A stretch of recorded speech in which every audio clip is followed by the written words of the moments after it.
Good morning, church. I'll be reading from Psalms 100.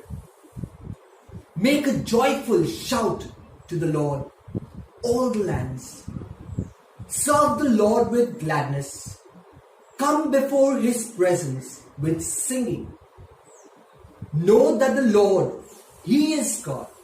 It is He who made us and not we ourselves. We are His people and the sheep of His pasture. Enter into His gates with thanksgiving and into His courts with praise. Be thankful to Him and bless His name, for the Lord is good. His mercy is everlasting, and His truth endures to all generations. In some scriptures it says, and his faithfulness endures to all generations. Amen. We have every reason to praise and thank God for His faithfulness in our lives. Amen. Let's close our eyes this morning. Thank you, Jesus. Thank you, Lord, that you are a God who is faithful. We can enter your courts with singing, praising, and worshipping the true Creator who made heaven and earth. Thank you, Jesus, for you are so mindful of each and every one of us. In Jesus' name, we ask and pray. Amen. We'll sing the first song. Better is one day in your courts, and better is one day in your house.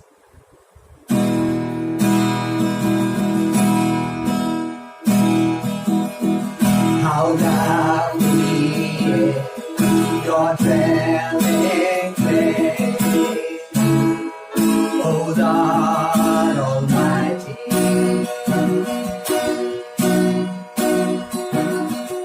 My soul longs, I need and praise for you.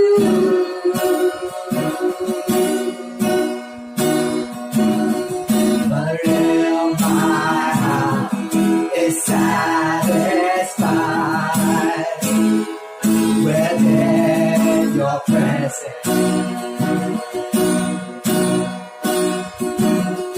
I sing beneath the shadow of your wings. Better is one day in your courts. Better is one day in your house. Better is one day in your courts than elsewhere. Better is one day in your courts. Better is one day in your house. Better is one day in your courts than elsewhere. Thousand elsewhere.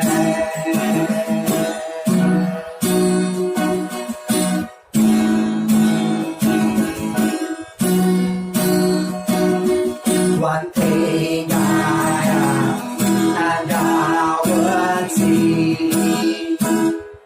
to see your beauty, to find you with the place your glory dwells. Better is one day in your court.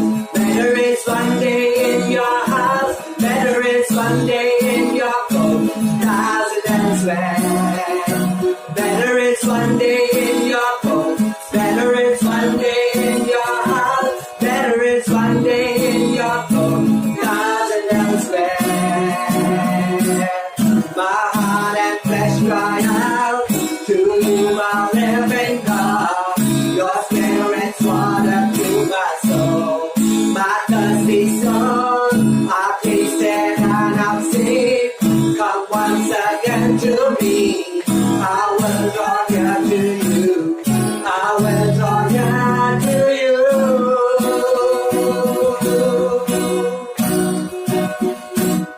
My heart and flesh cry out for you, my living God. Your spirit's water to my soul. My thirsty soul, I've tasted and I've seen. Come once again to me.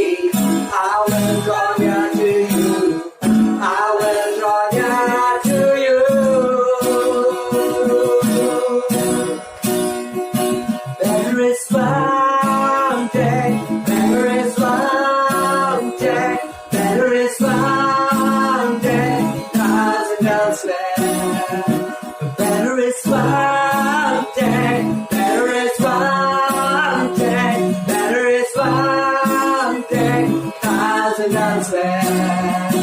Better it's one day in your home. Better it's one day in your house. Better it's one day in your home, thousand elsewhere.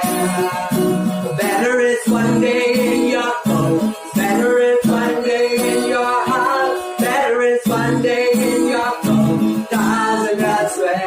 Better it's one day. Better it's one day in your home. Better it's one day in your house. Better it's one day in your home, thousand elsewhere. Thousand elsewhere. Thousand elsewhere. Thousand elsewhere.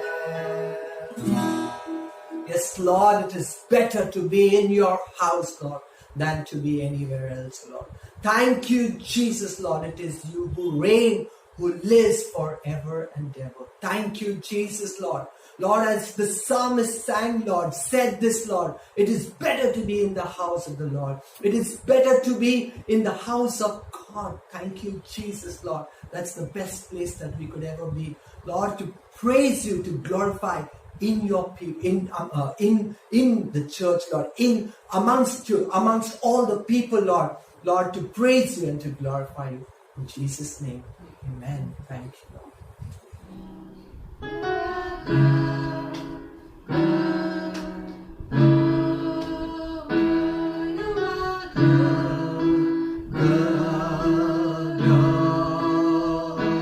You are good. Yes, Lord.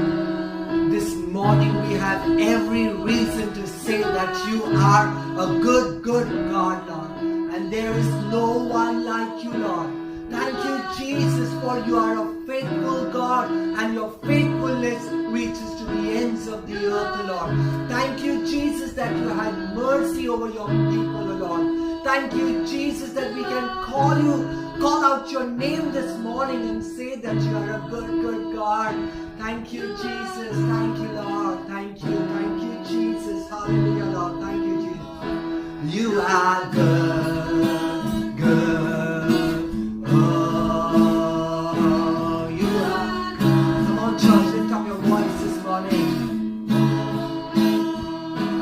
You are good, good.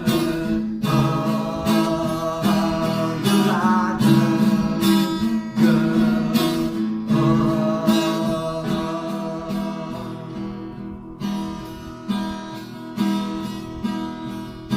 The King of my heart be the mountain where I run, the fountain I drink from, oh, he's my song.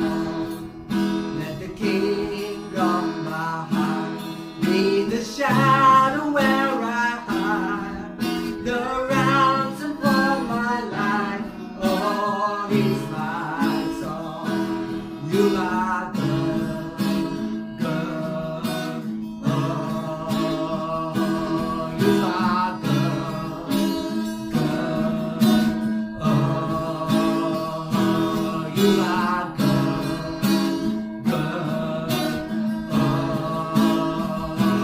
You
And when the night is holding on to me, God is holding on.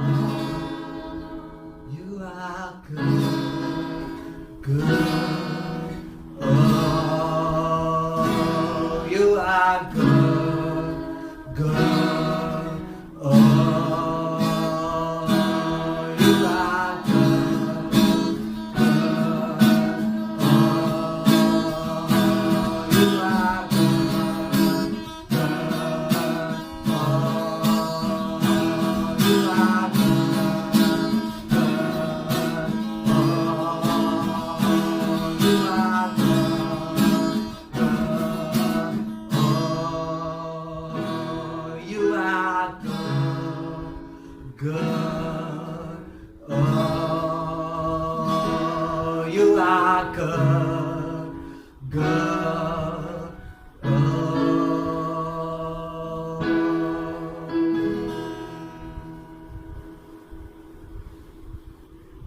Father God, we want to thank you, Lord, for this time, Lord. We want to thank you, Father, that truly, oh God, you are beautiful, oh Lord. Yes, Lord. You are beautiful beyond our descriptions, Yes, oh God. Lord.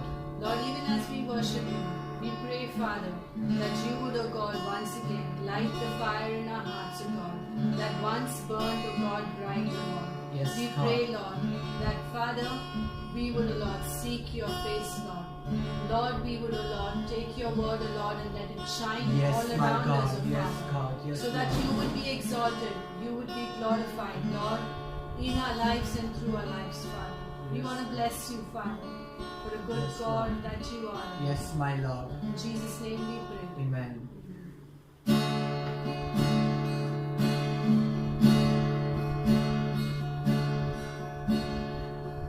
Oh Lord, you're beautiful.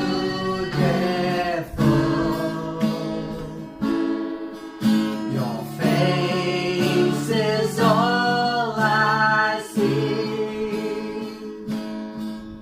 And when your eyes are on this child, your grace abounds to me. Oh Lord, please light the fire that once burned bright and pure.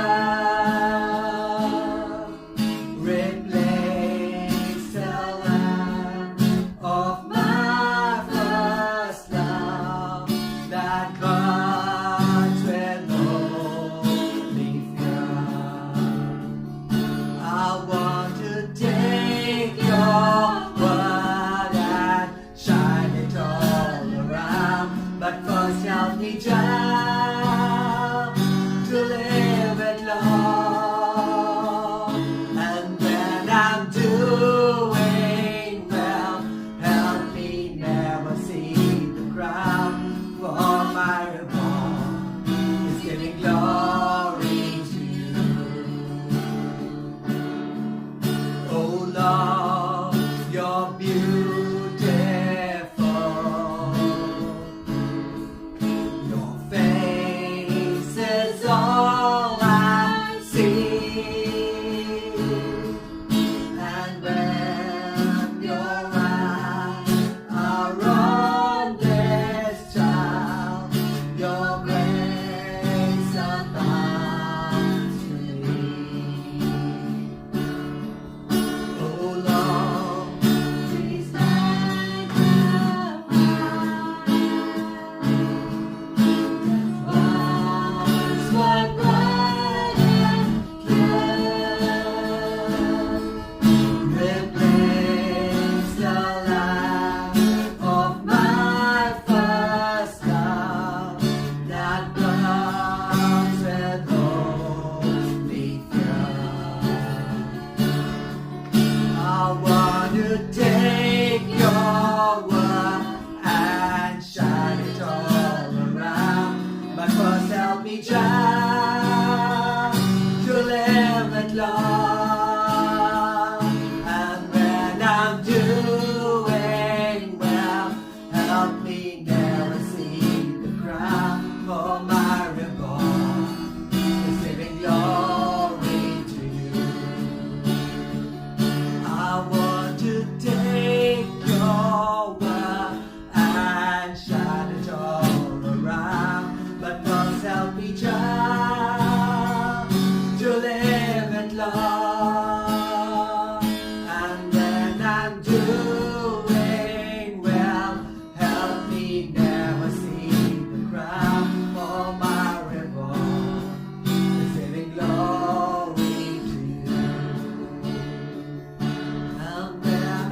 doing well.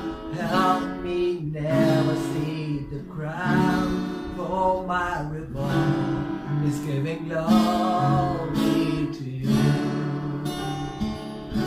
And when I'm doing well, help me never see the crown, for my reward is giving glory to you.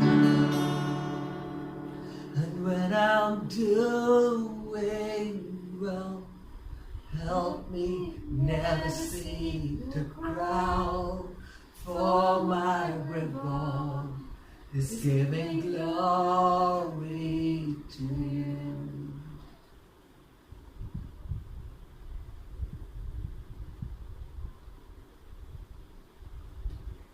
Yes, Lord. And when I'm doing well, Lord, help me never see the crown, Lord. But let me continue to work in your kingdom, Lord. Thank you, Jesus, Lord, that you are such a beautiful God, Lord. Lord, that fire that you burned in each and every one of us, Lord, let that fire rekindle once again. Let it rejuvenate us, Lord. Thank you, Jesus, Lord. Thank you, Lord. Speak to us through your word, Lord.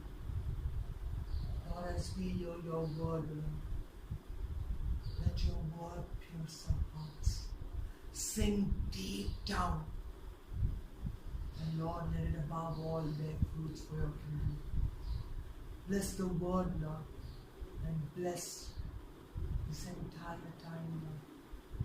Keep us away from all distraction as we listen to your word that will be spoken to your servant, Lord. Lord, we pray, Lord, that it is your word alone which is alive. It is your word alone which is living, Lord. It is you alone, our living God, our living hope, Lord. Where all doors are closed and where everything seems hopeless and given up, Lord. But in all this, Lord, help us to find our hope in you. Help us to know, Lord, that you reign on high, Lord. Help us to look at that cross, Lord. Help us to, Lord, always walk and keep you as our first priority. Thank you, Jesus, Lord. Thank you, Lord. Bless each and every one, Lord, who is listening to this sermon, oh Lord, and listening to this worship service, Lord. Help us, Lord, that we may not go empty-handed, Lord, but we may be filled with the joy of the Lord, Lord. For the joy of the Lord is our strength. Lord, and as we are blessed, Lord, at the end by the benediction, Lord, we pray, Lord, that you will truly bless each and every one of us. In Jesus' mighty and matchless name we ask and pray. And the people of God said, Amen.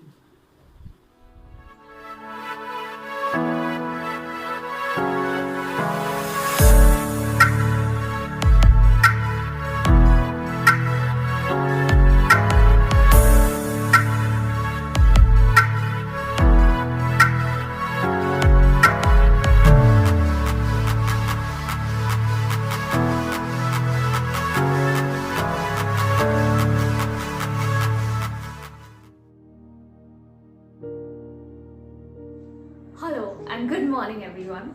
Before we get into the word, let's join our hearts together and pray. Lord, I just want to thank you for this time today, Lord Jesus. I want to bless and glorify your name, Lord. You are the name above every other name, Lord Jesus. And we want to thank you, Lord, that in spite of the world outside being in lockdown, Lord Jesus, we can still come to you, praise your name, worship your name, and learn from your word together as a family, Lord Jesus. I pray, Lord, that as I speak your word today morning, let it not be me, but let it be you, Lord Jesus. I pray that your spirit flow as I speak, Lord, that every word that I utter would be your will that I say it, Lord Jesus. And I pray that minds be touched, hearts be changed and renewed, Lord Jesus. And Today, as we learn from your word, Lord, that we would be able to apply it into our daily lives, Lord, and that as we apply it, that we would be blessed and we would be a blessing to all the people around us, Lord Jesus. I just want to submit this time, and I want to submit each and every one listening to your word in your mighty hands, Lord Jesus. You take full control, Lord. In your matchless name I pray. Amen. So before I begin, I would like to ask us 3 questions today morning. Firstly, is there any one of us here who's listening today morning who has not faced any type of trial or any type of temptation or difficult situation? I doubt. If you are there, wow, praise God. God's favor is upon you. Second, is there any one of us here who has been through trials, who has been through difficult situations and circumstances, but has not been affected by it at all? Well, you all will fall into the second category, and you are very good examples of the point that I am going to speak about today. Coming to the last question, have any of us faced trials and faced temptations, and those trials and temptations have affected the way we speak, the way we act, the way we respond? There have been times where we have been sad, dejected, felt like giving up? If yes, then most of us fall into this category. And all the people that fall into this category, the word today is just for people like us. Last Sunday, we heard the word resting in the goodness of God by Nyaneshwari. And a lot of the points that she spoke about is like a base to what I would be speaking about today. And today, my topic that I will be speaking about is developing an established heart. Now, each one of us, like I said when I began, we face trials, we face temptations, we face troubles. But we need to remember that if our hearts are established in the Word of God, we cannot and we will not be shaken by whatever comes around us. We can be more than conquerors. But how? People who basically stand firm and whose hearts are actually established and whose walk remains strong in the Lord are the people whose hearts are established. It does not mean that these people are perfect, but their hearts are right. That is why they can face any temptation or trial that comes their way. Because after all, it's the heart that matters. And if you look in the Bible, we see Paul as a timeless example of a person who remains steadfast in his faith no matter what comes around him. After his Damascus Road conversion, we see that Paul experiences wonderful victories as well as extraordinary trials. He was shipwrecked, he was beaten, he was stoned, he was falsely imprisoned. Yet he got up, brushed himself off, and went on carrying God's great commission. And this is the same man who writes verses like in Romans, yet in all these things we are more than conquerors through him who loved us. He also goes on to write, what then shall we say to these things? If God is for us, who can be against us? And it's not just in the New Testament. We also see the same theme in the Old Testament, where we see Isaiah writing, when you pass through the waters, I will be with you, and through the rivers, they shall not overflow you. When you walk through the fire, you shall not be burned, nor shall the flame scorch you. Notice the use of when. It is not if you pass through the waters, it is when you pass through the waters. We will pass through waters, we will pass through fire, we will pass through overflowing rivers. But his promises that they would not be able to touch us. Coming to the heart of the matter, every one of us at one time or the other is going to face trials, is going to face tests. But like the Bible declares, no weapon formed against you shall prosper, and every tongue which rises against you in judgment you shall condemn. This is the heritage of the servants of the Lord, and the righteousness is from me, says the Lord. Now if you notice here, God never promised that weapons won't be formed. He says weapons will be formed, but when they are formed, they will not prosper. What a promise that is. Like we see in David, He was always running for his life. There were so many weapons formed against him. Yet David writes in Psalms, "The Lord is my light and my salvation. Whom shall I fear? The Lord is the strength of my life. Of whom shall I be afraid?" He also goes on to write in Psalms 112, and this is the exact verse that is the central theme of an established heart that I would be speaking about. And hopefully you'll have read through the verse. I will read it out again. This is Psalms 112 verse 1. "Blessed is the man who fears the Lord, who delights greatly in his commandments. Surely he will never be shaken. The righteous will be in everlasting remembrance. He will not be afraid of evil tidings. His heart is steadfast, trusting in the Lord. His heart is established. He will not be afraid unless he sees his desires upon his enemies." Until he sees his desires upon his enemies. You can underline the word, his heart is established. Now, what is this established heart? An established heart is the one which is rooted and grounded in the things of God. This is basically a person who knows the word of God and walks intimately with the Father. A person who has invested time with God in his word, in prayer, receiving an inner strength from the Holy Spirit that neither time nor circumstances can weaken. Now, establishing our heart is a long process. It just doesn't happen in a day or in a month. It takes a lot of time for it to happen. And most importantly, it involves a conscious effort on our part to develop an established heart. And I quote, "It takes a person with an established heart to fulfill God's purposes." We look at some examples from the Bible.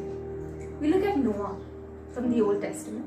Noah was preparing for rain. He was building a boat despite the fact that it had not rained like that before. Yet Noah continued preaching about the rain that was to come. Noah was preparing for a flood that he knew nothing about. He had still continued doing so because of his faith in God. His faith was the only thing that kept him going in doing what he was doing. Why? Because his heart was established in Christ. And it takes an established heart to preach about a revival that has never been seen before, never been heard before at that time. The next example we'll see from the New Testament. We see the disciples of Jesus. When they were sitting in the upper room, they prepared for a revival. They were waiting for the Holy Spirit. They waited for the outpouring of the Holy Spirit, the same Holy Spirit which had never been experienced before over there. But the Holy Spirit was poured on them in a way that they had never seen before, because they waited for something they didn't know about, because they had faith in what Jesus told them. Now, what happened to them was not in a day's time. We saw how each of the disciples learned through their experiences, but there came a point in time in their lives when their hearts were established and they knew when they had to stand firm in the Lord above. Then we see Zacharias and Elizabeth. They were faithful in the things that they did for God, but their hearts were not so full of faith. When the angel told Zacharias, he couldn't believe what the angel said, and we all knew that he was mum. And here, Zacharias was being given a promise by God by an angelic delivery. Now, this was the gift of a child he had longed and he had actually prayed for. He didn't have the faith when the angel told him. He found it hard to receive it from the angel, because only an established heart can break the chains of doubt and unbelief that binds us. Despite the fact that we do believe in the death and resurrection of our Lord Jesus Christ, sometimes Satan attacks the church and attacks our life in a way that takes away our faith and expectations in God's ability to move. Before we even realize it, we are gone to doubting, we are gone to unbelief. And when that happens, we need to learn to cry out, just like that child's father in the book of Mark, where it says, Immediately the father of the child cried out and said with tears, Lord, I believe, help my unbelief. How often does faith and unbelief take precedence in our hearts together? We do have faith, somewhere the unbelief also is creeping up. The unbelief sometimes holds on so tight that nothing can seem to loosen its grip from our hearts. And before we know it, we are already confessing unbelief and denying our faith. But it is at this time that we need to be like this father of this child. Soon as he realized it, he was given a release by Christ because he declared it. He admitted his unbelief and he cried out to Jesus to help and to forgive him. And when we too do that, Christ will forgive us and Christ will help us develop in our faith. Like in Luke it says, whoever comes to me and hears my sayings and does them, I will show you whom he is like. He is like a man building a house who dug deep and laid the foundation on the rock. And when the flood arose and the stream beat vehemently against that house, it could not be shaken, for it was founded on the rock. When we do it in God's ways, we will have a peace in the midst of the storm that will stabilize our hearts and help us move from victory to victory. We too, like this story, need to build our foundations strong. Only when our foundations are strong can we stand straight. And how do we build these foundations? We need to build this foundation on the rock that is Jesus. So no matter what comes against us, whether it be storm, whether it be fire, whether it be hail, as long as our foundations are strong, nothing can touch us. We're all familiar with this story of building a house on the rock and building in sand. And very often we would say that it's very easy to build something on sand rather than building on a rock. But we all know very well the results of building on a sand and building on a rock are very different. Similarly, it is with our Christian life. It's not going to be easy to build the foundation. It's not going to be easy to establish our hearts. But we need to build on the foundation. We need to establish our hearts deeply in the rock. And establishing our hearts, like I said, it takes hard work. It requires daily prayer.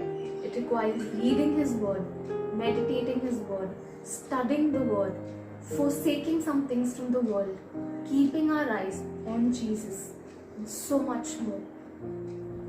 Today morning, we will look at 7 foundational facts that will enable us and encourage us to establish our hearts on the rock. Let's look at the 7 foundations.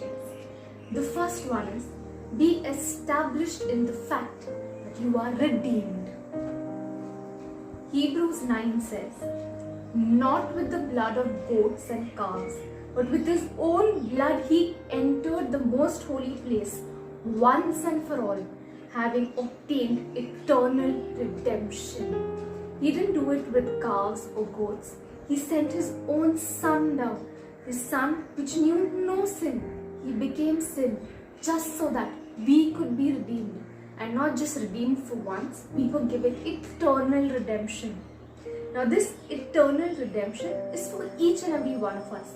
And it's not only for the times that we feel, oh, things are going good and we are redeemed. Or it's not for the times when things are going tough and we say, oh, things are going tough and I am redeemed.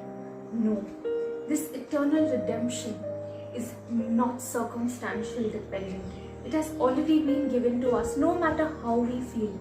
And no matter what the devil has to say to us. We have already been redeemed. And when we confess that we are redeemed by the blood of the Lamb, we are declaring that we are no longer in Satan's kingdom. As the word of God says in Galatians, Christ has redeemed us from the curse of the law, being made a curse for us. For it is written, cursed is every one that hangeth on a tree, that the blessings of Abraham might come upon the Gentiles in Christ Jesus, that we might receive the promise of the Spirit through faith. The Spirit is ours. It is given to us. The anointing is given to us. God's presence is already ours. All we need is the faith in that Spirit. But we also need to remember, we are redeemed. But that does not give us the license to go and do what we feel like doing just because we are redeemed.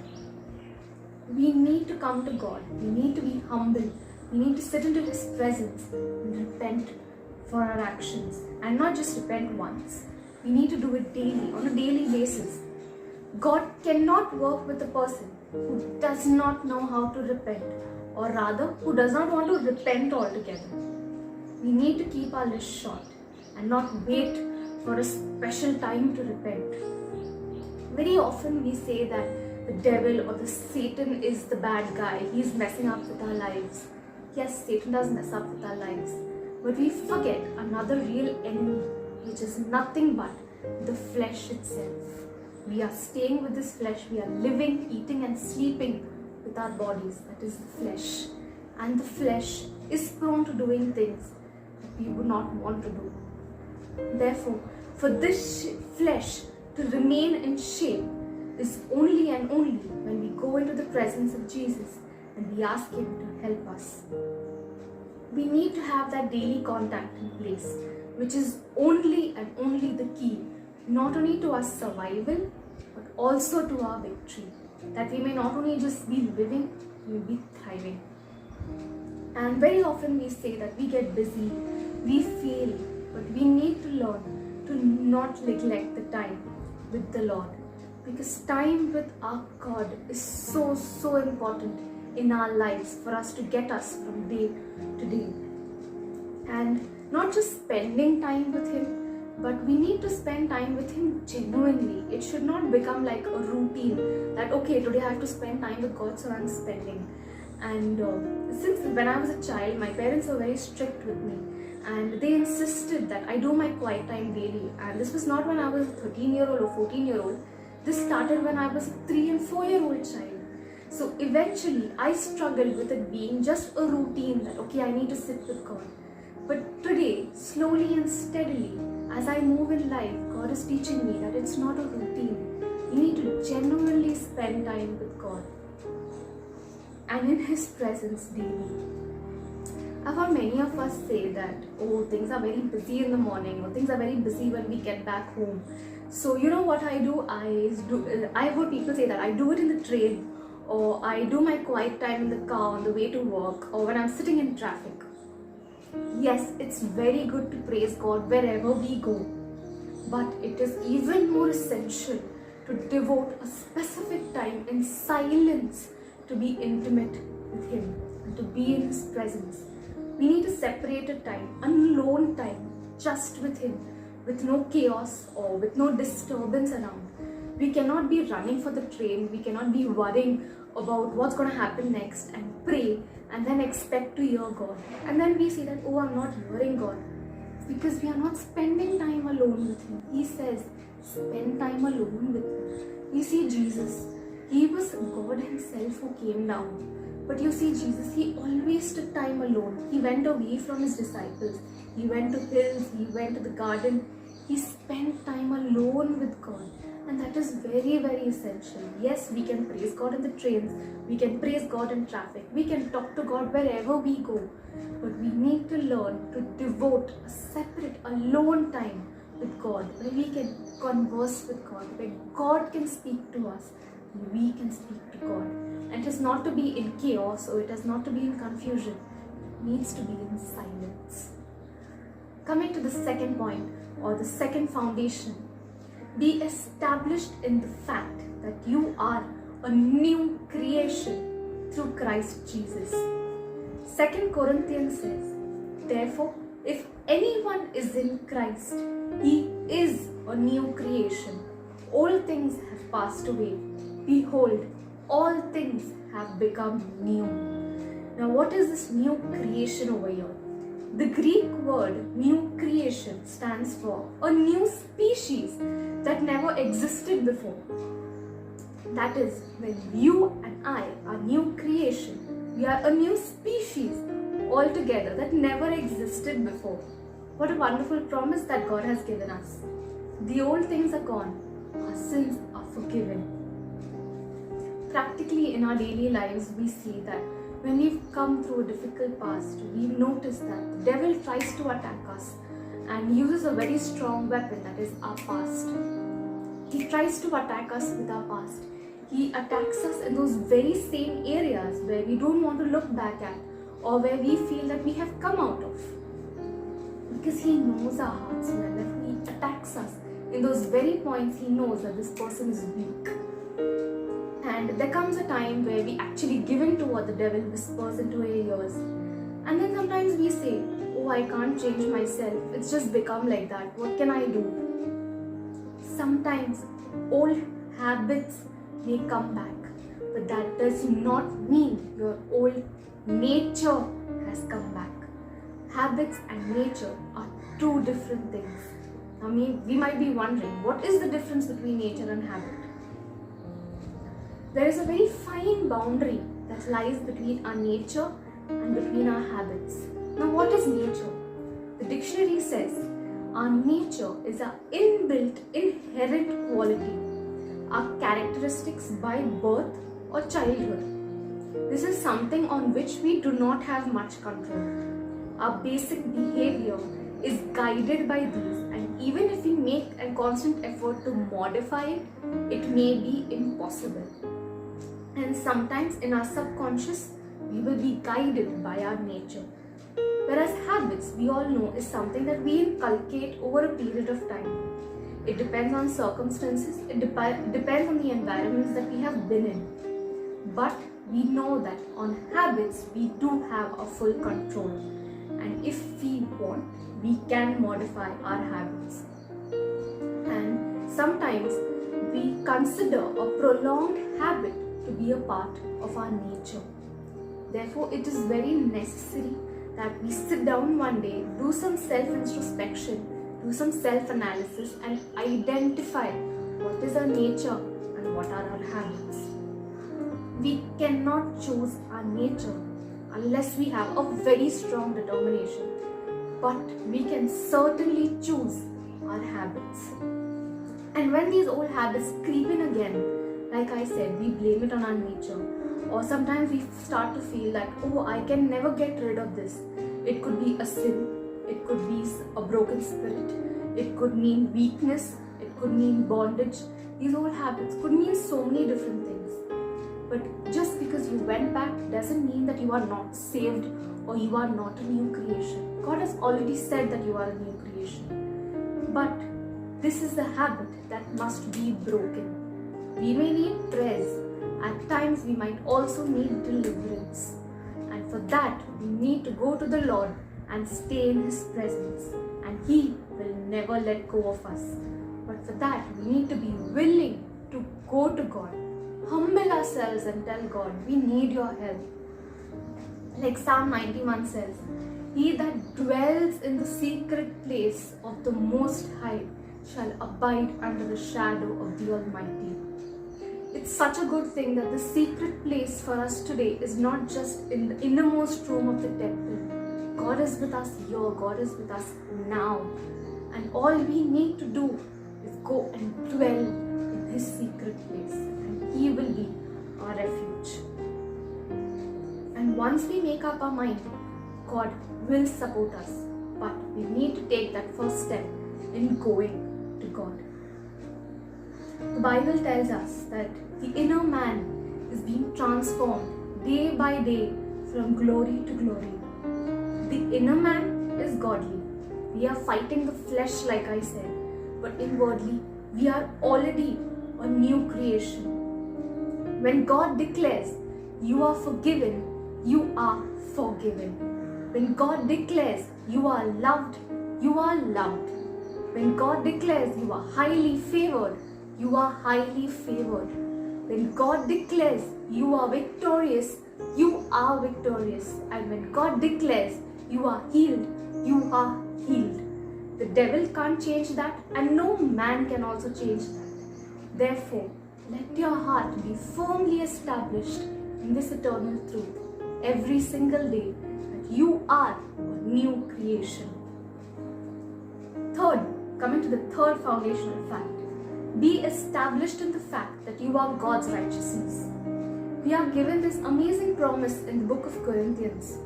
For he made him who knew no sin to be sin for us, that we might become the righteousness of God in him. We are righteous not because of what we've done or how spiritual we are at any given moment. We are righteous because God declared we are righteous. God proclaimed we are righteous. Today we often hear of the grace gospels that God has provided us grace, and that's more than enough. But along with grace, we need to remember it's not just grace, it is also repentance. We can't just go on with things and say, oh, God's grace is sufficient for me. Yes, it is sufficient for you, but there are a lot of other points that go hand in hand along with grace. We cannot live on grace and grace alone. We need to have a repentant heart. And therefore, it says in the Bible itself, if we confess our sins, He is faithful and just to forgive us and cleanse us from all unrighteousness. It doesn't say that if you have grace, you are righteous. He says, you confess, I am faithful and I will forgive you and I will cleanse you. But for that, we need to first confess to Him. We see so many examples in the Bible. We see David, he always repented. David did a lot of things that were not good. As soon as he knew what he did was wrong, he just went, fell straight in front of God and said, I am sorry for what I did. In comparison to David, we see Saul before David. Saul never repented, and all of us knew how Saul ended. Then we see Peter. Peter broke down before the Lord and he repented.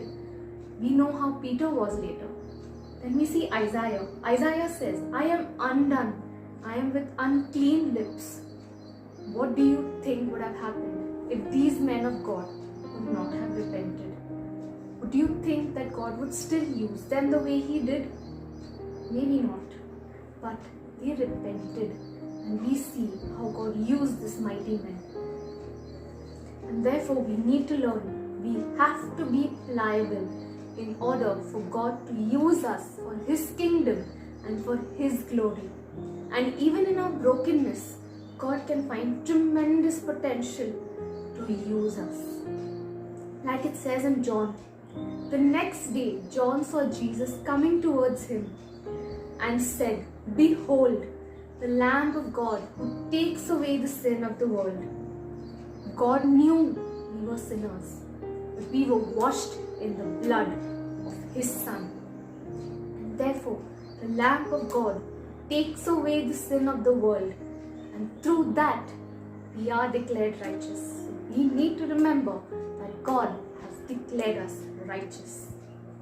Coming to the fourth point, be established in the fact that He is with you even when you can't see Him, and He will never leave you nor forsake you. We need to stand firm on this very foundation. Like Isaiah says, fear not, for I am with you. Be not dismayed, for I am your God. I will strengthen you. Yes, I will help you. I will uphold you with my righteous right hand. Again, Jesus assures us when He says, teaching them to observe all things that I have commanded you. And lo, I am with you always, even to the end of the age. Jesus is the same yesterday, today, and forever. And what He says brings to pass. And He has said Himself that He will never leave us nor forsake us, no matter what. There was a story of an evangelist. So this evangelist was one day sleeping. In the night, this evangelist was sleeping, and in her bed while she was asleep, she had a dream. In this dream, she saw 3 people kneeling down.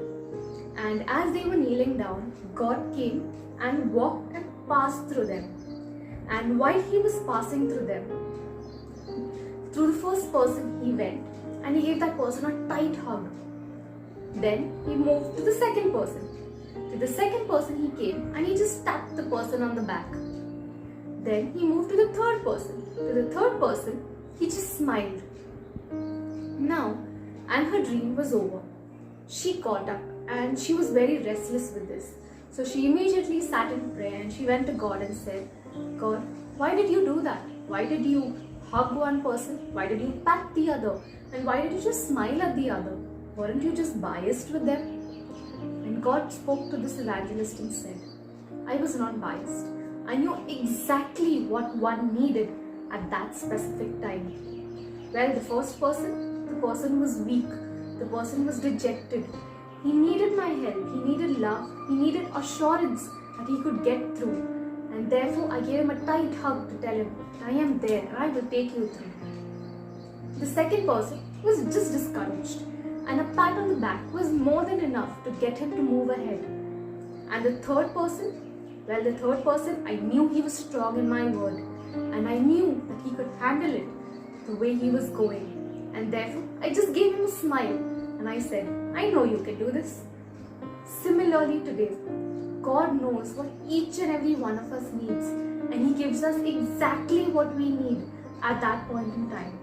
Sometimes we may say we don't feel His hugs or we don't feel His presence, and we say, oh God, where are you? We start wondering, is God really with us? But those are the moments that God knows we are strong in His word, and He's smiling at us because He knows we can pull through. We may not feel that smile of His, but He is staying there. He is watching us closely, and when He knows that, okay, this person now needs a hug, He will come and hug us, and He knows what we need exactly at each point in time. He will never leave us nor forsake us. Coming to the fifth fact, be established in the fact that His promises are yes and amen. God fulfills His words.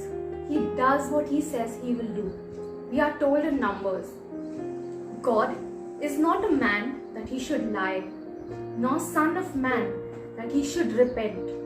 Has He said, and will He not do? Or has He spoken, and will He not make it good? If He has spoken, He will do it. If He has said, He will bring it to pass. Whatever God has said, He has established forever. And therefore, we can very strongly walk, pray, and follow His guidance with the same confidence that Abraham did, that David did, that Moses did, that Paul did, and his disciples did, regardless of the circumstances we face. Maybe like He told Abraham, go into the promised land. He never told him where the promised land was. Like Abraham never had Google Maps. He never had something to guide him. God said, go, and Abraham went. Similarly today, if God has promised you something, He will bring it to pass. But we need to get up and we need to move without asking questions. Where will You take me? If He has said it, He will do it, and He will bring it to pass. The promises of God will definitely not change just because we feel different. Therefore, we need to establish that our faith will overcome the world, and we should not let anyone shake us from that fact or our faith in the Lord. Coming to the sixth point, be established in the fact that your faith in Christ can overcome whatever the enemy of your soul throws at you. In 1 John it says, for whatever is born of God overcomes the world, and this is the victory that has overcome the world, our faith. If we are saved, we are born again. We are born of God. And like He said, if you are born of God, nothing can touch you, because it is your faith that will keep you strong. I quote when I say, always remember, the only person who can be defeated is the one who decides to be defeated. Therefore, don't ever dare to be defeated again. We have the great high priest who is interceding on our behalf in all the messy situations, in all our trials, in all our temptations. No matter what the situation is, He is interceding for us, and Jesus has already won the victory for us. Therefore, we need to realize that we will not be defeated. We know and we should be established that God will take us through no matter what comes against us. don't ever give up, because God is never going to give up on you. Like it says in Matthew, our Lord himself thought, assuredly I say to you, if you have faith as a mustard seed, you will say to this mountain, move from here to there, and it will move, and nothing will be impossible for you. Nothing. Your faith can overcome the world. And if you want living faith, you need to be just like Job was. Job said, I have not departed from the commandment of his lips. I have treasured the words of his mouth more than my necessary food.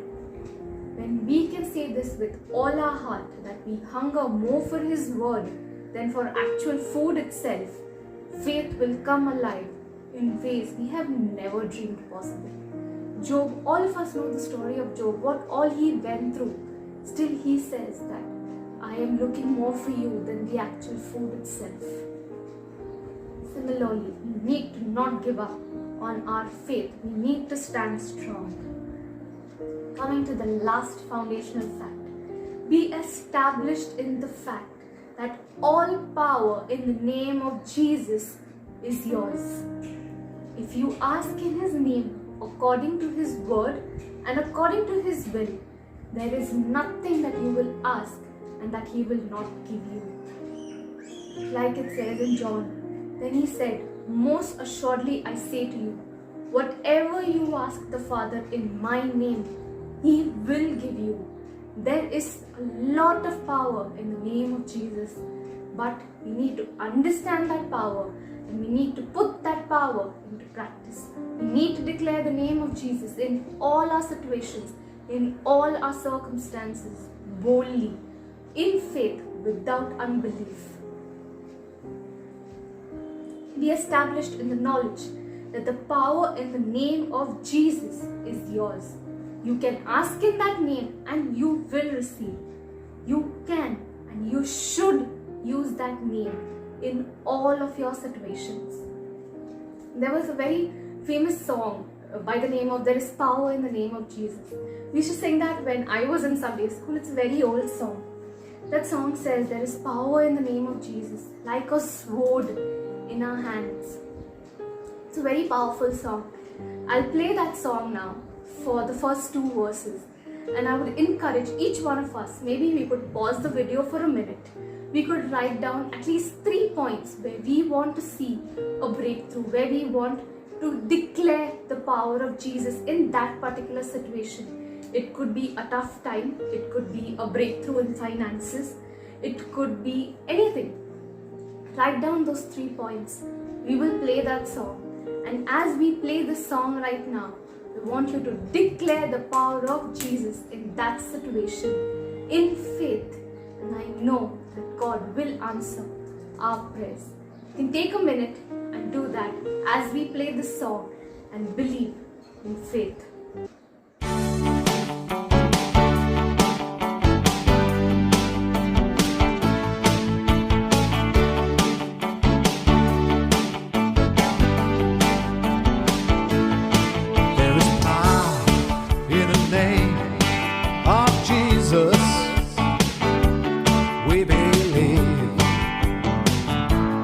In his name we have called on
his enemies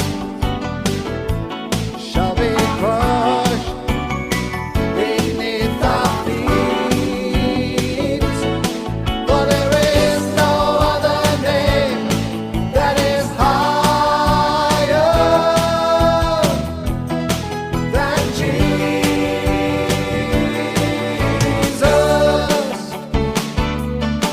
For there is no other name that is higher than Jesus.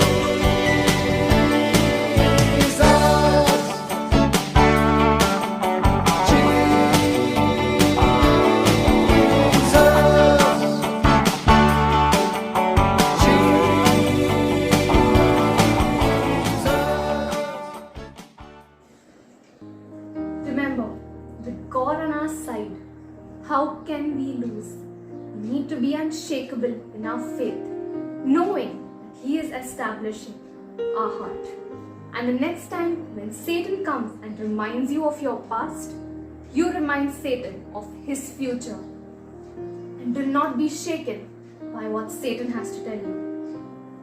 Today morning, I pray that all the truths that I have shared with us today, that we could apply them daily into our lives, that we can experience the assurance that comes from believing and trusting God no matter what comes our way.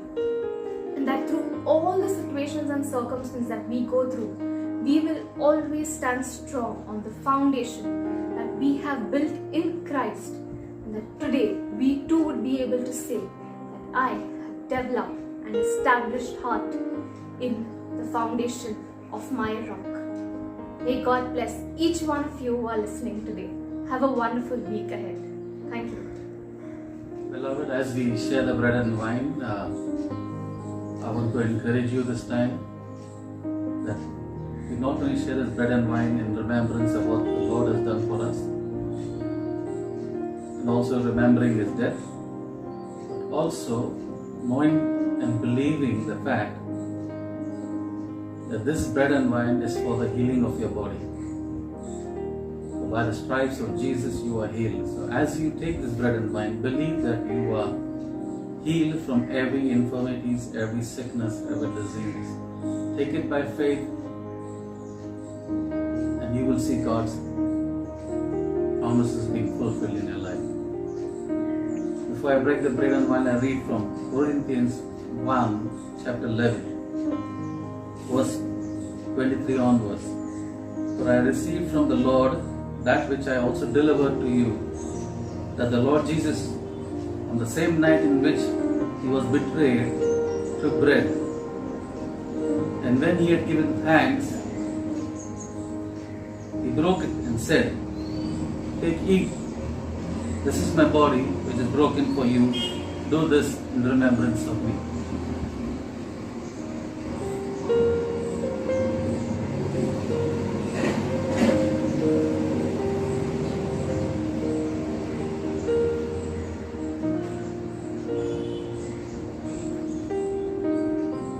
In the same manner, He also took the cup after supper, saying, This cup is the new covenant in my blood. This do as often as you drink in remembrance of me. For as often as you drink this bread as often as you eat this bread and drink this cup, you proclaim the Lord's death till He comes.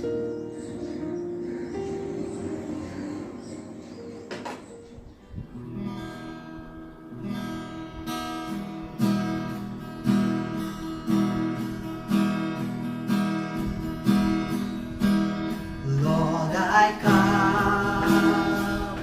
and I confess, bowing here, I find my rest.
free and holy name is Christ in me.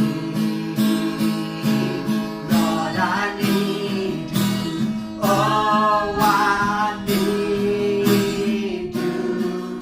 And every hour I need you. You're my one defense, my righteousness. Oh God, how I need you. So teach my song to rise to you when temptation comes my way.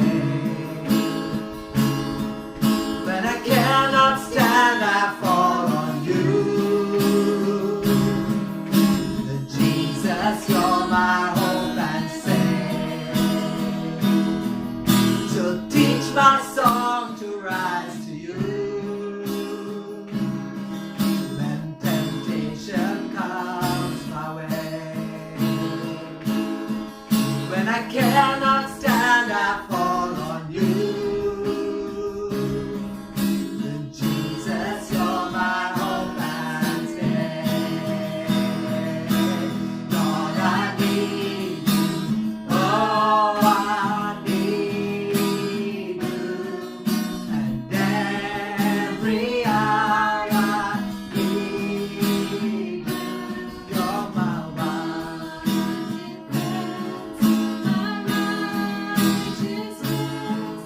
Oh God, how I need you. Lord, I need you. Oh, I need you. And every hour I need you. You're my one defense, my righteousness. Oh God, how I need you. You're my one defense, my righteousness. Oh God, how I need you. Yes, God, how I need you. Oh God, how I need you. Beloved, that the love of God, the grace of our Lord Jesus Christ, and the fellowship and communion of the Holy Spirit be with you. And I pray that your blessings be more and the sufferings be less. In Jesus' name we pray. Amen.